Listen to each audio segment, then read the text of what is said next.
Hi, I'm Tom Scioli, author of Jack Kirby, The Epic Life of the King of Comics, and I Am Stan, a graphic biography of the legendary Stan Lee. And I'm going to be appearing at Heroes Con this week from Friday to Sunday. I hope to see you there.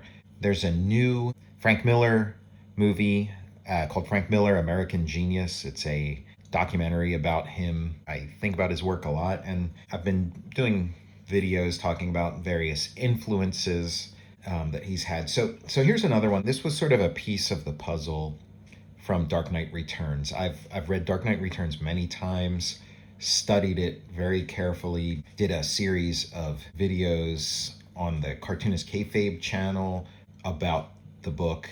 Very proud of that series of videos and the discussion that we had. But there's one element in the book that always baffled me a little bit. And, there's just so many different things going on in that series, but most of it I can sort of trace. It's like, okay, the mutant gang are like the X-Men, the TV screens are kind of like the TV news in Death Wish, the little things like that. But one of the things that I couldn't quite place was the Joker has this guy who works for him who builds these robotic dolls, these like exploding dolls that talk, and it was this really weird non sequitur, and it works obviously in context of the story, that it's just part of like the Joker's weird, bizarre, odd world. But I was kind of wondered where that particular element came from, and I thought maybe, okay, it's the early 80s, maybe it's a reaction to Cabbage Patch Kids.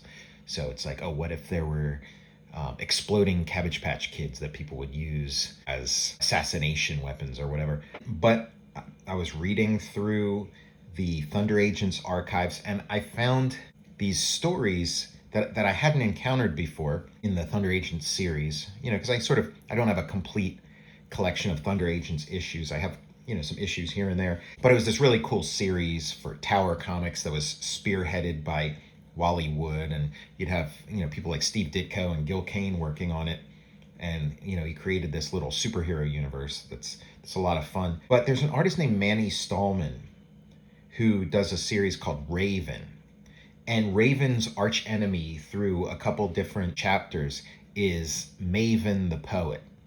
And looking at Manny Stallman's style, I can see the appeal that he would have to Frank Miller. There are a lot of commonalities there. He has this sort of noir feel, a lot of shadows, a lot of black ink on the page, really interesting dynamic layouts, but then a super like rushed surface, a super rushed inking style, much like Frank Miller, like what he says he deliberately does. He creates a careful underdrawing and then inks for speed and impact, as opposed to sort of slow and pretty and fussy. So there's that commonality. But in those Raven stories, Maven the Poet has at her command an army of robotic children who are sort of walking bombs.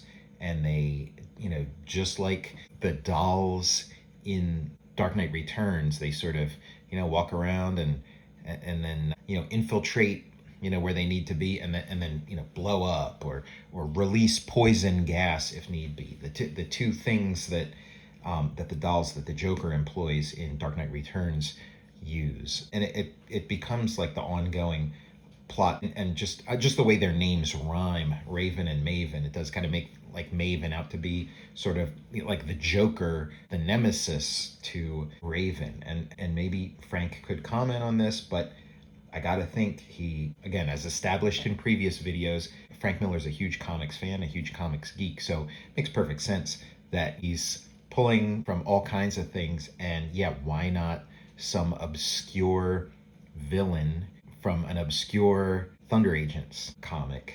It seems like just the sort of oddball detail that he would, really hone in on and make into high art in Dark Knight Returns. I'm Tom Scioli, author of Jack Kirby, The Epic Life of the King of Comics, and I am Stan. I'll be at Heroes Con this week from Friday to Sunday. I hope to see you there.